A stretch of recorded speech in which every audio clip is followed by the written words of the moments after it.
Dia main layang-layang.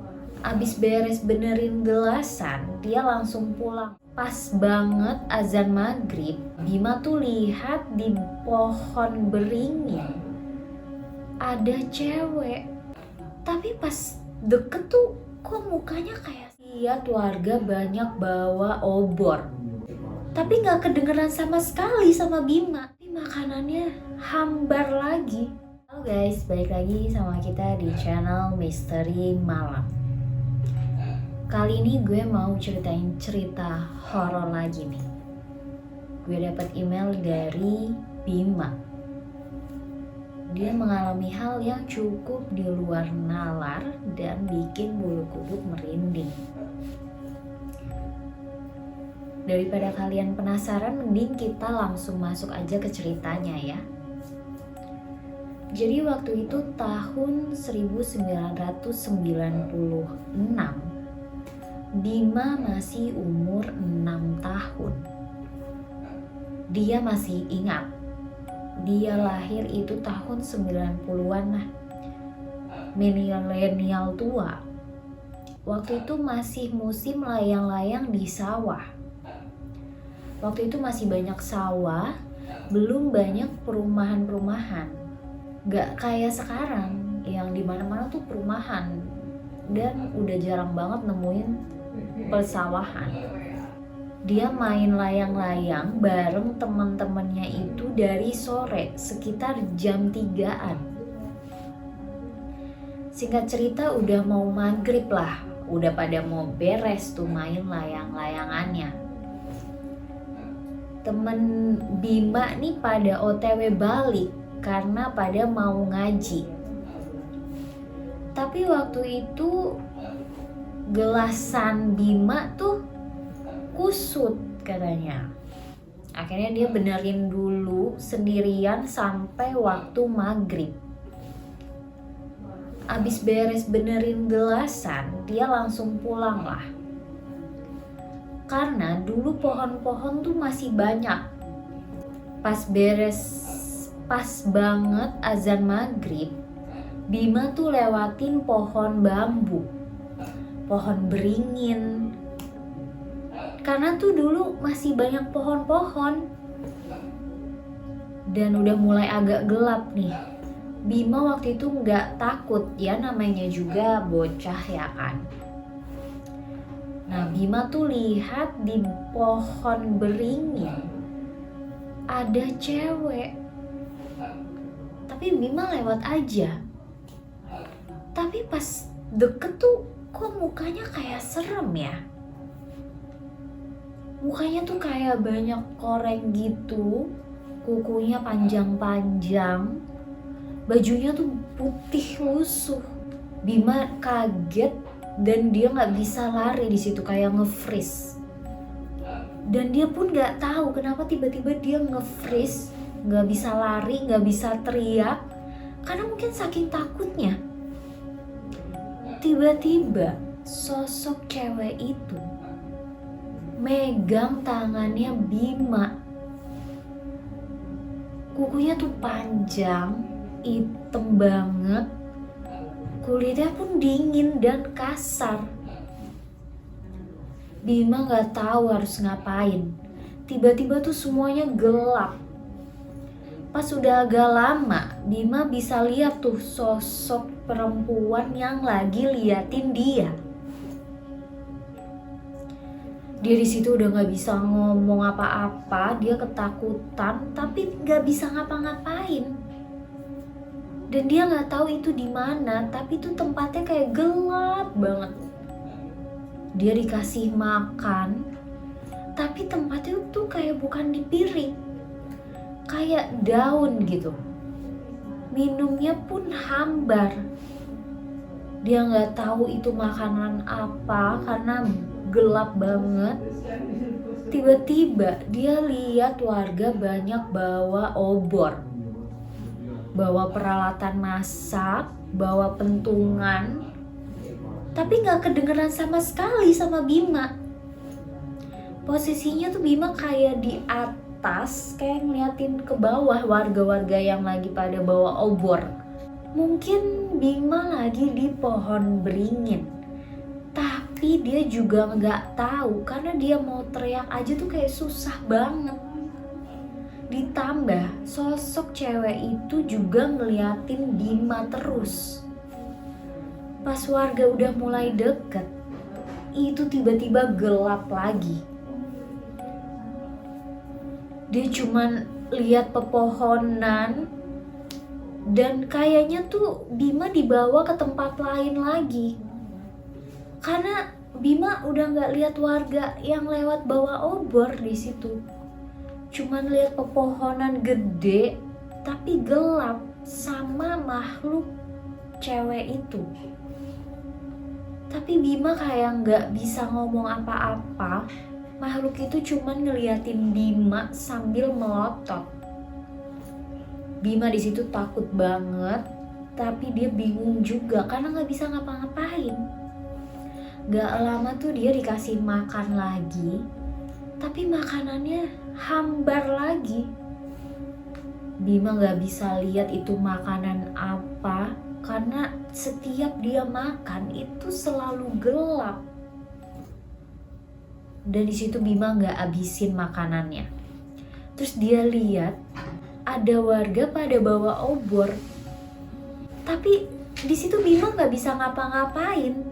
Cuman bisa diem sambil ngeliatin warga yang lewat bawa obor. Dan makhluk itu tuh ngeliatin Bima dengan mukanya yang penuh koreng, kukunya panjang-panjang, hitam, rambutnya pun acak-acakan. Dan Bima nggak tahu kenapa dia di situ nggak bisa ngomong, nggak bisa teriak. Dan tiba-tiba itu gelap lagi. Kayaknya Bima tuh udah pindah tempat lagi. Makhluk itu tuh cuma ngeliatin Bima sambil senyum. Tapi nggak ngapa-ngapain Bima gitu. Di situ Bima juga deg-degan, takut, tapi nggak bisa ngapa-ngapain. Pas dia lagi senyum tuh tiba-tiba mukanya kayak yang marah gitu. Di situ Bima makin takut karena nggak tahu kenapa tiba-tiba makhluk itu kayak yang marah, kayak kepanasan gitu. Bima lihat sekelilingnya itu kayaknya dia lagi di dalam pohon beringin. Dia nggak bisa kemana-mana. Makhluk itu tuh kayak lagi kepanasan, kayak yang bener-bener kepanasan dan mukanya kayak yang marah gitu. Dan Bima di situ bingung, ada apa ini? Karena dia masih bocah juga waktu itu. Gak lama, dia ngeliatin Bima lagi sambil senyum semeringai. Sambil megangin tangannya Bima. Tangannya itu dingin banget. Dan dia melotot ke Bima kayak yang marah. Tapi gak lama tuh senyum lagi. Senyumnya pun juga serem. Terus dia megangin tangan Bima lagi. Kali ini tuh tangannya agak panas, kayak melepuh gitu. Bima di situ cuma bisa diem doang, gak bisa ngapa-ngapain. Tiba-tiba Bima di situ lihat warga lagi kayak biasa. Bawa obor, bawa pentungan, bawa alat-alat masak, dan ada satu orang nunjuk ke arahnya Bima. Makhluk itu langsung kayak takut gitu. Tapi kali ini muka makhluk itu tuh makin hancur, makin serem, kayak abis kebakar gitu. Dan dia sambil teriak dengan suaranya yang berat. Dan mukanya tuh makin lama makin hancur banget. Terus bau gosong banget. Dan Bima gak tahu kenapa tiba-tiba dia megang tangannya Bima lagi sambil senyum. Kali ini senyumnya tuh makin lebar. Mukanya tuh udah hancur banget. Di situ Bima udah mulai ketakutan. Pas dia agak lama megang tangan Bima, tiba-tiba dia kayak kepanasan lagi. Terus dia kayak marah-marah gitu, suaranya tuh serem serem banget. Suaranya tuh berat banget. Dia tiba-tiba megangin kepalanya dan Bima liatin muka si makhluk itu tuh makin hancur. Dan di situ Bima makin takut tapi nggak bisa ngomong apa-apa. Dia cuma bisa diem aja sambil ngeliatin makhluk itu. Dan makhluk itu lagi-lagi megang tangannya Bima. Tapi kayak kepanasan lagi. Makhluk itu tuh kayak marah ke Bima. Dan Bima nggak tahu dia marah kenapa. Tiba-tiba tuh makhluk itu kayak kebakar gitu sambil teriak. Di situ Bima bener-bener takut, tapi dia nggak bisa teriak. Gak lama tuh kayak gelap lagi, dan makhluk itu masih ada di deket Bima sambil senyum dengan mukanya yang kayak abis kebakar gitu. Dia megangin tangannya Bima, tapi kayak ketahan gitu. Dan makhluk itu melototin Bima tuh lama banget. Bima itu merem aja di situ karena saking takutnya. Mukanya tuh udah hancur banget soalnya si makhluk itu. Tiba-tiba makhluk itu ngejauh dari Bima. Kayak takut megangin tangannya Bima lagi. Sambil senyum tapi mukanya tuh udah hancur banget pokoknya. Udah gak berbentuk banget mukanya. Dan di situ Bima merem lama saking takutnya. Pas Bima buka mata, itu makhluknya udah gak ada. Dan Bima ngeliat ke kanan ke kiri tuh kayak ada banyak daun. Di situ Bima jongkok lama. Gak lama tuh Bima dengar suara warga pertama kalinya. Biasanya kan gak kedengeran walaupun Bima ngeliat mereka. Tapi di situ Bima masih gak bisa gerak. Gak lama ada warga yang nemuin Bima lagi di belakang pohon bambu. Lagi jongkok katanya. Dan Bima gak tahu kenapa tiba-tiba Bima digendong sama bapak-bapak. Terus dia lihat makhluk itu lagi senyum semeringai ke Bima. Mukanya tuh kayak meleleh. Makin serem, tangan sama kukunya pun kayak gosong gitu, kayak habis kebakar. Akhirnya di situ Bima dibawa pulang, dikasih minum air doa yang dibaca-bacain gitu. Dan Bima nggak tahu kenapa karena dia masih bocah saat itu.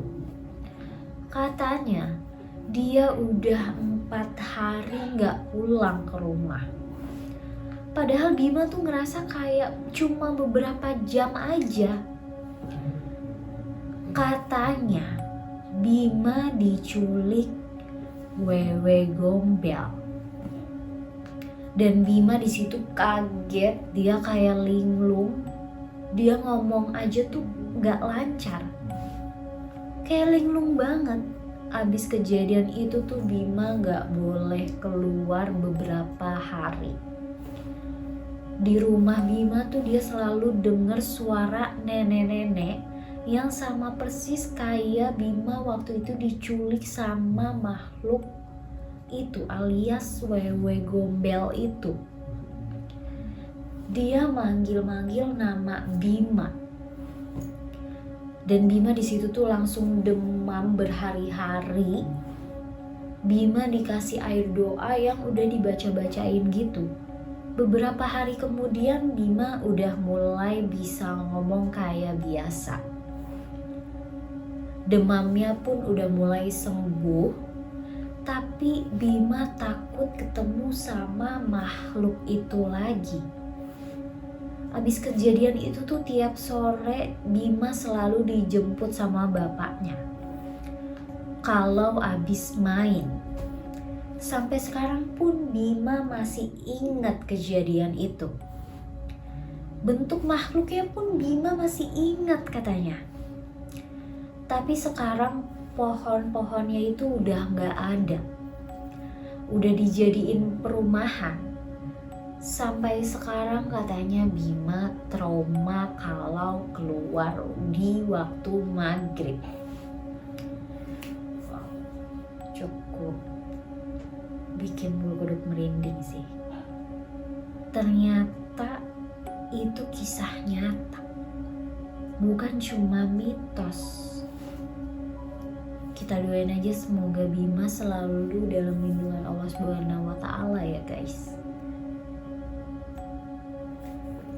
Wewe gombel di waktu maghrib. Gue pernah dengar sih cerita itu. Gue pikir itu mitos aja, ternyata itu kisah nyata. Seru sih. Apabila kalian ada yang mengalami hal yang sama seperti Bima, atau kalian ikut merasakan kehororan makhluk itu, kalian boleh tulis di kolom komentar atau kalian bisa email ke channel Misteri Malam yang ada di bio. Jangan lupa like, subscribe, dan aktifin lonceng kalian agar tidak ketinggalan cerita horor selanjutnya dari channel Misteri Malam. Good night.